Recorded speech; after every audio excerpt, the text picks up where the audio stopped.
안녕하세요. 오늘은 요한계시록 2장 8절부터 11절까지 서머나 교회에 보내는 말씀에 대해서 살펴보겠습니다. 2장 8절 서머나 교회 사자에게 편지하기를 처음이요 나중이요 죽었다가 살아나신 이가 가라사대. 서머나 교회 사자라는 것은 꼭 일하는 사람들입니다. 그러니까 꼭 목사님만 얘기하는 것이 아니라 모든 믿음의 사람들, 교회에서 일하는 믿음을 가진 사람들을 말하고 있습니다.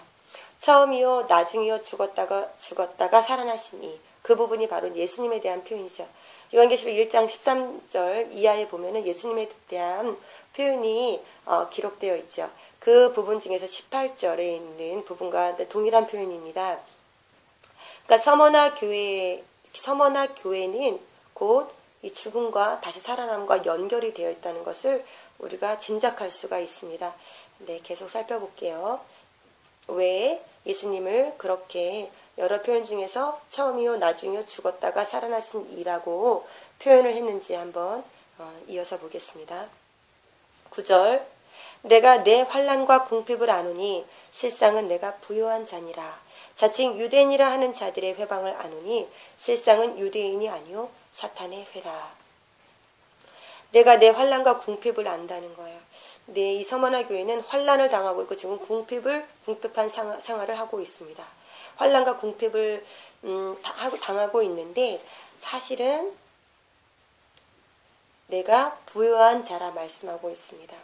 내가 지금 받는 환난과 궁핍은 곧 하늘에 받을 영광과 받을 영광이 크므로 하나님께서는 부요한 자라고 말씀하고 계십니다. 자칭 유대인이라 하는 자들의 회방을 하노니, 자칭 유대인이라는 거예요. 유대인이 아니고 자칭 유대인이라는 건데, 유대인은 하나님을 알고 있는 하나님의 백성이죠. 하나님의 백성이라는 것은 하나님을 알아야 되잖아요.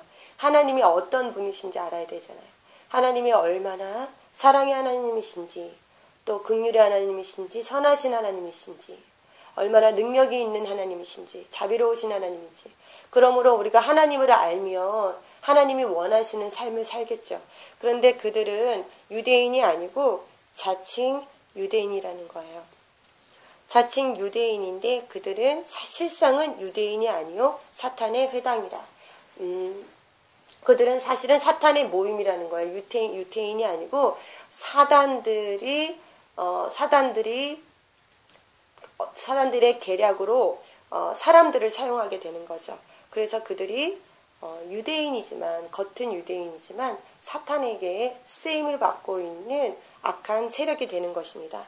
그들이 한 일은 10절 보니까 내가 장차 받을 고난을 두려워 말라. 볼지어다 마귀가 장차 너희 가운데서 몇 사람을 옥에 던져 시험을 받게 하리니 너희가 10일 동안 환난을 받으리라. 내가 죽도록 충성하라. 그리하면 내가 생명의 면류관을 네게 주리라. 그렇습니다. 마귀가 하는 일을 이렇게 기록해 내왔어요. 첫 번째로는 이제 고난을 줍니다. 장차 받을 고난을 두려워하지 말라. 그리고 몇 사람을 옥에 감옥에 던져서 그들을 시험을 받게 합니다. 그들에게 이제 엄청난 고난이 당하겠죠. 그것이 바로 누가 하는 일이냐면 마귀가 하는 일이라는 것입니다. 우리를 잡아서 우리를 감옥에 가두고 우리를 고난받게 하고 믿음을 포기하게 되고 하나님을 저버리게 만드는 역할을 이 마귀가 하게 되는데요. 우리가 주의할 것은 마귀가 하는 일을 그러니까 마귀는 비방을 하고 비판을 하고 또 미워하고 죽이고 그리고 또 우리의 믿음을 변하게 하고 우리가 어떠한 일이 있어도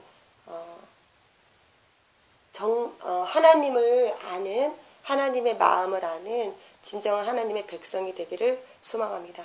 마귀의 일을 버리기를 우리 간절히 소망합니다. 마귀는 우리를 비방하고 비방은 자체가 이 마귀에게 속한 일입니다. 우리가 누구를 막론하고 어떠한 일이 있어도 비방을 하거나 고난을 그 사람에게 준다든지 그것을 기뻐한다든지 고난 당하는 자를 보고 기뻐한다든지 이것은 다 마귀의 속성입니다. 우리가 마귀의 속성과 또 하나님의 마음을 분별하여서 하나님의 기뻐하신 일을 우리가 하기를 소망합니다. 네, 10절 보니까 내가 이제 옥에 던져 시험을 받게 합니다. 그리고 10일 동안 환난을 받으리라. 10일 동안 환난을 받는다는 말씀이 참 감사한 것 같아요. 왜냐하면 우리가 만약에 이제 옥에 갇혀서 우리가 사람이 고문을 이겨낼 수 있는 사람은 없다고 하잖아요. 근데 10이라는 숫자는 우리에겐 소망의 숫자인 것 같습니다. 만약에 우리가 만약에 끝도 없는 고문을 당하고 고통을 당한다면 우리에게 얼마나 그것이 이루 말할 수 없는 두려움일 수 있는데, 너무 감사한 것이 10일이면 죽음으로 끝나든 아니면 승리해서 끝나든 어쨌든 그 모든 환란이 10일이면 끝난다는 거예요. 물론 상징적인 숫자일 수도 있는데 저는 그 숫자가 굉장히 마음에 와닿습니다. 우리가 견딜 수 있는 숫자가 아닐까. 우리가 만약에 우리가 죽음을 만약에 겪었어요. 만약에 죽어야 된다고 생각하면 끝도 없이 계속 그 고통을 겪는 것보다 사실은 우리가 10일이라는 숫자는 그래, 내가 죽든지 살든지 하나님께서 내게 허락한 시간이 10일이라는 것은 소망이 될 수 있는 그런 숫자인 것 같아요. 그래서 그 숫자에도 또한 감사합니다. 네, 내가 죽도록 충성하라. 네, 죽도록 충성하라고 말씀하고 계십니다. 네, 실제로도 이 서머나 교회에서 많은 순교자들이 역사적으로도 나왔죠.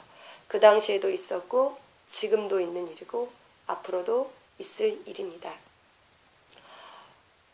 우리가 죽도록 충성하라는 것은 바로 이제 순교를 의미하죠. 죽도록 충성할 때에 그리하면 내가 생명의 면류관을 내게 주리라. 그렇습니다. 그래서 예수님께서 처음 부분에 예수님에 대한 표현이 예수님은 처음부터 계시고 끝까지 계신 나중이시오. 그리고 죽었다가 살아나신 이라고 말씀하신 것입니다. 우리에게 죽도록 충성하면 그러면 살아나신 예수님처럼 우리도 우리에게 생명의 면류관을, 우리가 영원히 살 수 있는 생명의 면류관을 우리에게 주신다고 말씀하십니다.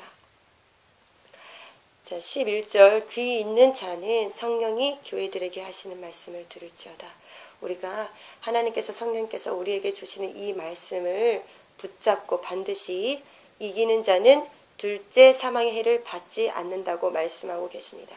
우리가 반드시 승리하기를 소망합니다. 이기는 자가 되어서, 이기는 자라는 것은 우리가 물론 이 서머나 교회처럼 지금 고난과 환난을 당하면서 믿음을 지켜서 순교와 또 그 믿음을 끝까지 지키는 이기는 믿음도 있지만, 지금 우리나라처럼 한국에 있는 우리처럼 이렇게 우리 각 사람에게 또 이겨야 되는 믿음들이 각 사람에게 성령님께서 알려주셔서 우리가 알고 있는 것들이 있을 것입니다. 우리에게 뭐가 필요한지, 우리가 어떤 부분을 이겨야 되는지, 이기는 싸움은 사실은 우리가 이 땅에서 생명을 다하는 그 순간까지 이기는 싸움을 해야 되는데요. 그 이기는 싸움에 꼭 승리하시기를 소망합니다. 이기는 자들에게는 둘째 사망의 해를 받지 아니하리라 말씀하고 계십니다. 우리가 둘째 사망의 해, 우리가 알고 있는 그 지옥을 말하는 거죠. 우리가 감사한 것은 우리가 꼭 믿음을 지켜서 우리에게는 면류관, 곧 그것도 아름다운 면류관인데 생명의 아름다움의 면류관을 얻기를 소망합니다. 네, 감사합니다.